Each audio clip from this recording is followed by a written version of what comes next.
Welcome to Sarah computers. இந்த வீடியோவில் இந்த கவர்மெண்ட் லேப்டாப்பை வந்து நம்ம வந்து சர்வீஸ் பண்ண போகிறோம். அண்ட் இதோடைய மாடல் நம்பர் வந்து பார்த்தீங்க அப்படின்னா B490. ஸோ B490 E4325 எல்லாமே ஒரே மாதிரி தான் இருக்கும். ஸோ இதில் வந்து இன்டெல் ப்ராசஸர் யூஸ் பண்ணியிருப்பாங்க, அதில் AMD யூஸ் பண்ணியிருப்பாங்க. ஸோ கஸ்டமருடைய கம்ப்ளைண்ட் என்ன அப்படின்னா, லேப்டாப் வந்து யூஸ் பண்ணும்போது ரொம்ப அதிகமாக வந்து ஹீட் ஆகுது. ஸோ மோஸ்ட்லி எல்லாருக்கும் தெரியும், கவர்மெண்ட் லேப்டாப் அப்படிங்கிறப்போ கொஞ்சம் வந்து ஹீட் ஆக தான் செய்யும். ஸோ அதுக்கான சொல்யூஷனாக என்ன இந்த வீடியோவில் பண்ண போகிறோம் அப்படிங்கிறத வந்து கடைசி வரைக்கும் வீடியோ ஸ்கிப் பண்ணாமல் பாருங்கள். ஜஸ்ட் நம்ம என்ன பண்ண போகிறோம் அப்படின்னா, ப்ராசஸர் மேலே வந்து தெர்மல் பேஸ்ட் வந்து போட போகிறோம். ஏன்னா கஸ்டமர் இந்த மாடல்லாம் வந்து கொடுத்து ரொம்ப நாள் ஆன மாடல், அந்த தெர்மல் பேஸ்ட் என்னென்னா ஃபுல்லாகவே ட்ரை ஆகிட்டு இருக்கும்.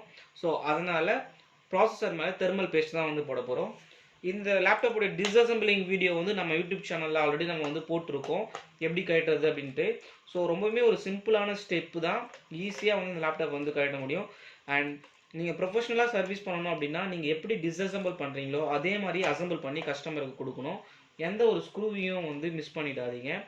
ஸோ நம்ம வந்து ப்ராசஸர் மேலே தெர்மல் பேஸ்ட்டு போகிறதுக்கு இந்த லேப்டாப்பை ஃபுல்லாகவே டிஸ்அசம்பிள் பண்ணி ஆகணும். பட் ஆனால் டிஸ்பிளே இருக்கிற சைடு வந்து நம்ம கழட்ட தேவையில்லை. பட் ப்ராசஸரில் இந்த இப்போ வந்து நம்ம ஹார்ட் டிஸ்க்கை கழட்டிடலாம். இது வந்து ஹார்ட் டிஸ்க். அண்ட் வந்து லேப்டாப்போடைய ரேம் வந்து இங்கே இருக்குது. உங்களுக்கு இது வந்து ரேமு. ஸோ ரேம் வந்து இப்படி ஜஸ்ட் இப்படி அந்த ரெண்டு இதையும் பண்ணிங்க அப்படின்னா மேலே தூக்கிட்டு வந்துடும். ஜஸ்ட் வந்து இப்படி எடுத்துடலாம். ரேமை வந்து எடுத்தாச்சு. நெக்ஸ்ட் வந்து நம்ம இந்த பிளாக் கலர் இது வந்து ஒய்ஃபை கார்டு, இது வந்து CMOS பேட்ரி. ஸோ இந்த CMOS பேட்ரி தான் வந்து நம்ம லேப்டாப்பை வந்து எத்தனை நாள் ஆன் பண்ணி வச்சாலும் அந்த டைமிங் வந்து கரெக்டாக வருது. கிளாக் எரர் வரும், ஒரு சில பேருக்கு வந்து கிளாக் எரர் அந்த மாதிரிலாம் காட்டுது அப்படின்னா, ஸோ இந்த CMOS பேட்டரியை வந்து ரீப்ளேஸ் பண்ணணும்னு அர்த்தம். ஒய்ஃபை வந்து காட்டலை அப்படின்னா, இந்த ஒய்ஃபை மாடியூல் ஜஸ்ட் கழட்டி இங்கே தொட்டு பாருங்கள். இந்த மாடியூல் ரொம்ப ஹீட் ஆச்சு, ஒய்ஃபை காட்டலை அப்படின்னா இந்த மாடியூல் ப்ராப்ளமாக இருக்கும்.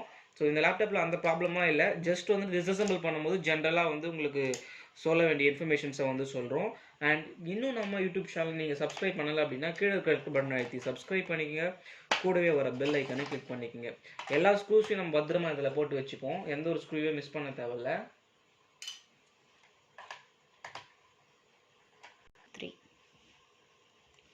இது வந்து பார்த்தீங்கன்னா ஸ்பீக்கரோடைய கேபிள். ஸ்பீக்கரில் எதனா ப்ராப்ளம் அப்படின்னா இதை மட்டும் செக் பண்ணால் போதும். ஸோ இந்த லேப்டாப் வந்து ஒரு சின்ன ப்ராப்ளம் தான், ஹீட் ஆகுது, அதை சரி பண்ண போகிறோம். அண்ட் வந்து டிஸ்பிளேல ஏதாச்சும் லைன்ஸ் மாதிரி வருது அப்படின்னா இந்த கேபிளை நீங்கள் வந்து செக் பண்ணணும். ஃபுல்லாகவே வந்து ஒரு பேசிக்காக நம்ம டிஸ்அசம்பிள் பண்ணும்போதே ஒரு பேசிக்கான எல்லா சர்வீஸுமே இந்த வீடியோவில் வந்து ஒரு இன்ஃபர்மேஷனாக கொடுத்துருக்கோம். அண்ட் இப்போ இந்த போர்ட்ஸ் ஏதாச்சும் ஒர்க் ஆகலை அப்படின்னா இந்த கேபிள் வந்து செக் பண்ணுங்கள். ஸோ மேஜராக வந்து போர்ட்ஸில் ப்ராப்ளம் வருது அப்படின்னா இந்த மாதிரி சின்ன சின்ன ரிப்பன் கேபிள்ஸ் கூட ப்ராப்ளமாக இருக்கலாம். ஸோ மதர் போர்டை வந்து தனியாக எடுத்துடலாம். அண்ட் வந்து நீங்கள் ப்ளக்இன் பண்ணி லேப்டாப் ஆன் ஆகலை அப்படின்னா மேபி இந்த கேபிள் கூட இஷ்யூவாக இருக்கலாம். ஸோ பேசிக்காக எல்லா டீட்டெயிலுமே நம்ம வந்து பார்த்துட்டோம்.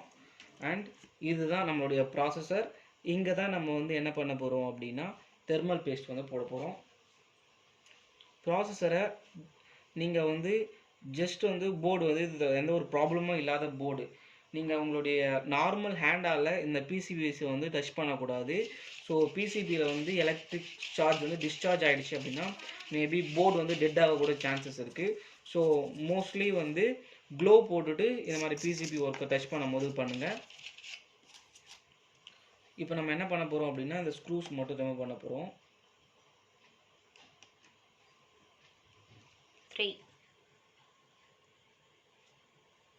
ஜஸ்ட் வந்து ப்ராசஸர் மேலே மட்டும் போடுங்க, நிறைய போடணும்னு அவசியம் கிடையாது. ஓகே, ஸோ ஓரளவுக்கு போட்டால் போதும். ஃபுல்லாக நிறைய போட்டோம் அப்படின்னா அந்த ரெசிஸ்டிவ் காம்போனன்ட்ஸ் மேலே எல்லாமே வந்து அப்ளை ஆகிடும். ஜஸ்ட் இதை வந்து ப்ராசஸர் வரைக்கும் நம்ம வந்து தள்ளி விடுங்க.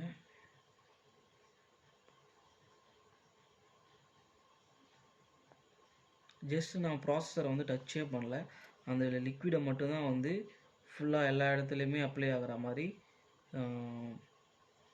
அப்ளை பண்ணி விட்டுறேன்.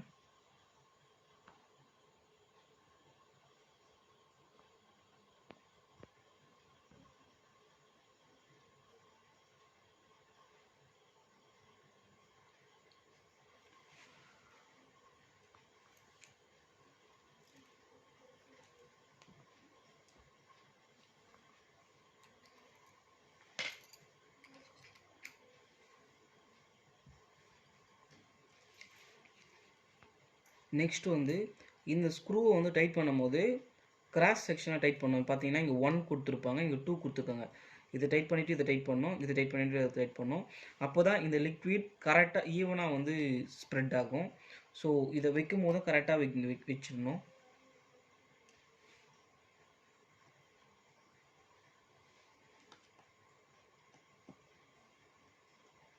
ஜஸ்ட் டைட் பண்ணால் போதும், அதுவே வந்து டைட் ஆகிடும்.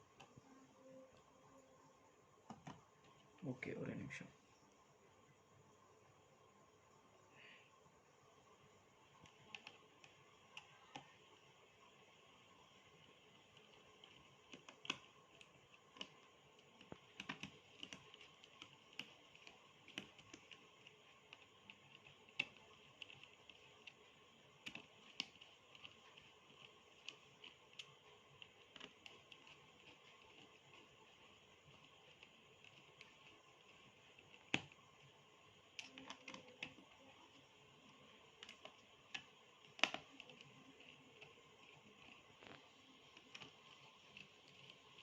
போர்டு எப்படி இருந்ததோ வந்து அதே மாதிரி வச்சு நம்ம ஃபிக்ஸ் பண்ணிடலாம்.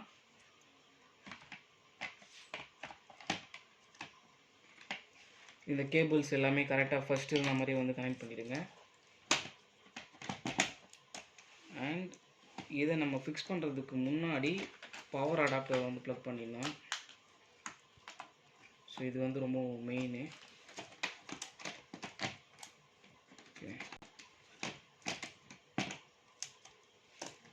நெக்ஸ்ட் இதோட ரிப்பன் கேபிளிங் அட்டாச் பண்ணு.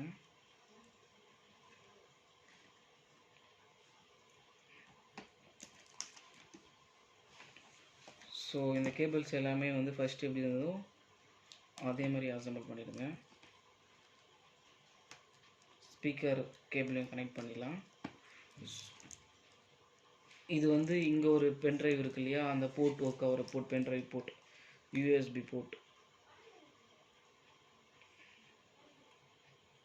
இதையும் ப்ளக் பண்ணிக்கலாம். தென் நெக்ஸ்ட் வந்து அப்படியே வச்சு க்ளோஸ் போட்டுருங்க. ஜஸ்ட் ப்ரெஸ் பண்ணாவே போதும், அதுக்கு எல்லாமே அப்படியே ஆட்டோமேட்டிக்காக வந்து லாக் ஆகிடும். இது வந்து நம்ம பவர் ஆன் ஆஃப் சுவிட்சுக்கு வர கேபிள். இந்த ரிப்பன் கேபிள்ஸில் ப்ராப்ளம் இருந்தால் கூட லேப்டாப்ஸ் வந்து சம்டைம்ஸ் வந்து ஆன் ஆகாது. இந்த ரிப்பன்ஸ் கேபிள்ஸ் எல்லாமே வந்து ஒரு 500 to 600 ருபீஸ்க்குள்ளே தான் அவங்க சேஞ்ச் பண்ணணும் அப்படின்னா. ஸோ லேப்டாப் டெட் இஷ்யூ அப்படின்னா 3000 ஆகும், 4000 ஆகும், அப்படிலாம் கிடையாது. என்ன ப்ராப்ளமும் அதை பொறுத்து தான் வந்து உங்களுக்கு வந்து காஸ்ட் ஆகும். ஸோ நம்ம சிப் லெவலில் போகும்போது தான் உங்களுக்கு ப்ரைஸ் கொஞ்சம் அதிகமாகும். மற்றபடி இந்த மாதிரி கேபிள் சின்ன சின்ன கேபிள்ஸ்லாம் இஷ்யூனா உங்களுக்கு 500 600 ருபீஸ்லேயே வந்து லேப்டாப் சர்வீஸ் வந்து முடிஞ்சிடும். ஸோ கவர்மெண்ட் லேப்டாப் வந்து பார்த்திங்கன்னா எல்லா ஸ்பேர் பார்ட்ஸுமே நம்மக்கிட்ட வந்து அவைலபிளாக இருக்குது. அண்ட் இந்த பேனல் டைட் பண்ணுறதுக்கு இங்கே ஒரு ஸ்க்ரூ வரும். அந்த ஸ்க்ரூவை வந்து ஃபஸ்ட் நம்ம போட்டு டைட் பண்ணிடலாம்.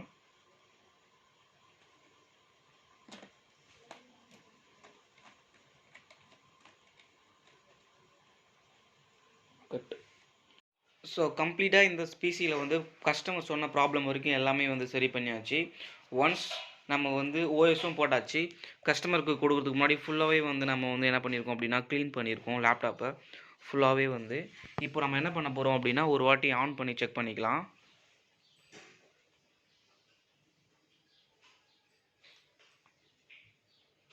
ஆன் ஆகுது. ஓகே,